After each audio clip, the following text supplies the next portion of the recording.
This is the Hidden Killers podcast with Tony Brueski. Featuring defense attorney, Hidden Killers daily contributor, and host of the Defense Diaries podcast, Bob Motta. Rex Heuermann, the accused Long Island serial killer. Well, the feds are back in his basement. This time, Asa was not in town. But again, they're back in his basement more than around a year after the last raid that took place. But why are they back? That's the question everybody's asking. Here to discuss, defense attorney and host of the podcast Defense Diaries, Bob Motta. So yeah, why were they back? They had to have gotten a tip. Yeah. Because look, I mean, they're not going in on the same warrant, right? They had to go in with new probable cause. And just so our audience knows, like you have to go in with specificity with probable cause, what you're searching for. Yeah. So we know that they had designs on something, whether it's relating to the search that they had done a month prior, where they found the buried lockbox, whether there was something in there that led them to this.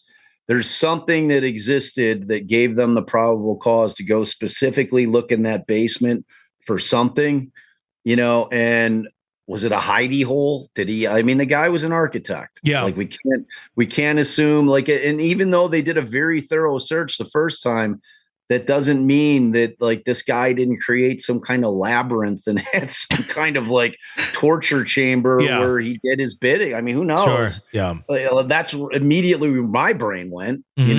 I'm like, oh my God, what, did they find a hidey hole or are they looking for? I mean, BTK, almost like they just dug up one of his last year. Yeah. Right. So, was there something and the fact that this place, it was a hoarder house to begin with. When they went in, it was a hoarder house. So I can't imagine as an investigator, it's already difficult to find things in a clean house. Right. But to try and sift through something like that in a reasonable amount of time, that can't be an easy task. Like amazingly difficult. Yeah. And gross. Yeah. It's I've been in a hoarder house before, and it's not it's not a warm and fuzzy feeling. It's gross because there's shit everywhere. They have animals. They typically don't pick up the feces. It's like a nightmare scenario. So, getting in there, but that's it plays into the vision of who you think that the ogre is, Rex Heuermann, just like this warped dude. But, he's got his wife living with him. Yeah. Where's Asa in this whole thing, living like that?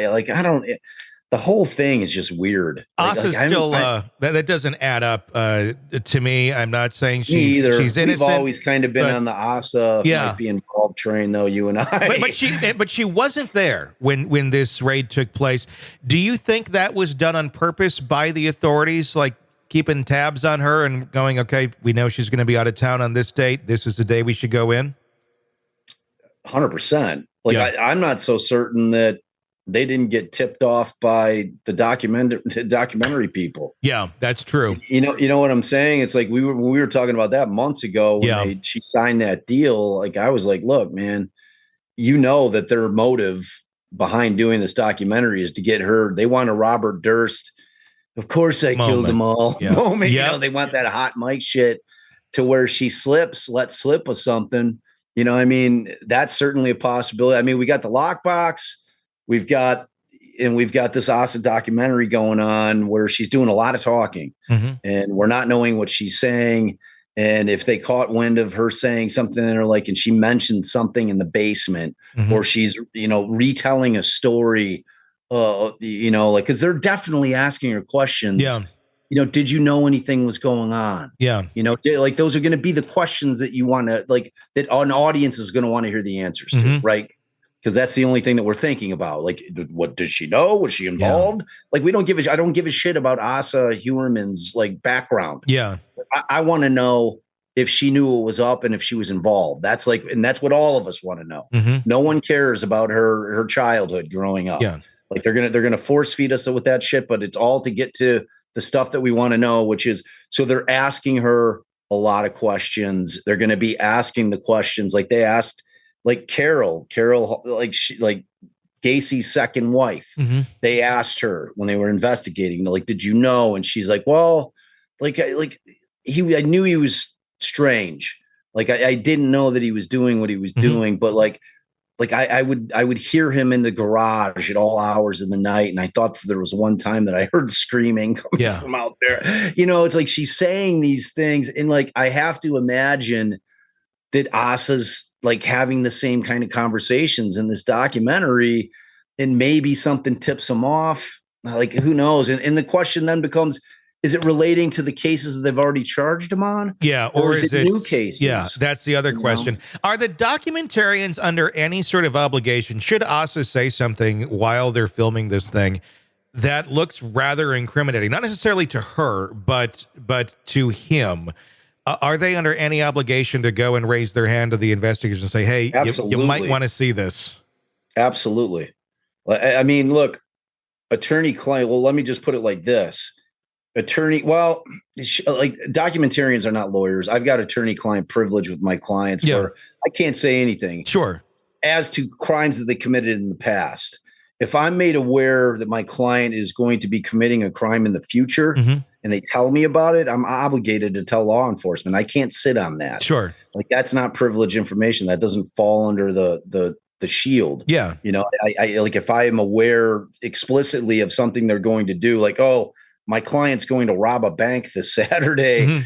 I'm obligated to break privilege and tell law enforcement about it. I can't let innocent people get killed because of my privilege. So there's not, even if there's an NDA, like between both parties, like we're not going to say anything like that, like human life or an investigation into murder is going to supersede that. Like no court of law is going to slap any producer on the hand for, you know, breaking an NDA because they've given law enforcement something critical to an investigation that may solve a murder. You know what I mean? So it's like I wouldn't care.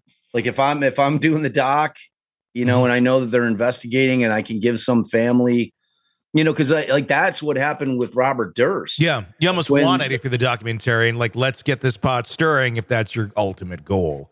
Well, and interestingly, if you watch the second season of The Jinx, which just dropped, like the first episode is that the documentarians had that hot mic situation, and like they didn't tell the prosecutors that were hot for him, like hardcore. That they had it. They made them sit there and wait until it dropped on HBO. And like the first scene is like all the prosecutors and the people that are going after Durst sitting in this room. Like, and when the hot mic thing happens, they're all like, "Oh my God, like, can we use that?" Yeah. You know? And then Rob's on the run. We can use it. You know, so it's like, which I thought was shitty. Yeah. Like I just did. It's like, I get the concept of them wanting to hold it back. But it's still like if you can move the needle on justice a little bit. And these are like human lives. It's not all entertainment. Yeah. So one would have to wonder if that's where it came from as well. So many questions. I'm sure we'll continue to learn more and more about what they found as time goes on in the drama of Rex Heuermann. It's a weird one. Yeah. Want to listen ad-free? Want advanced access to all of our interviews before anyone else? Become a True Crime Today Premium Plus subscriber on Apple Podcasts. You get every episode commercial free, so you can binge on true crime until you can binge no more. Search True Crime Today Premium Plus on Apple Podcasts now, or go to our podcast page and sign up now. More of the Hidden Killers podcast next.